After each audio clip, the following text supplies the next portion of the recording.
சறுக்கு மரம் நான் சறுக்கி விழுந்தா மலையும் வரும்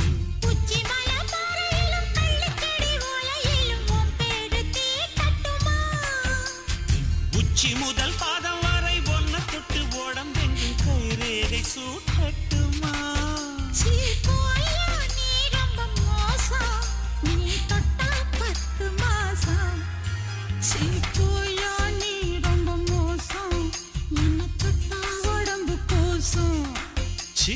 பொம்மான மோசம் உன்னை தொட்டா கிடைக்கும் மோச்சம் வெள்ளரிக்க தோட்டத்தில வெள்ள முயல பிடிச்சி வெள்ளோட்டம் பார்க்க போறியா முருங்கக்கா வாங்கி வந்து முத்தம் கொடுத்து சமைச்சு மச்சான தேட போறியா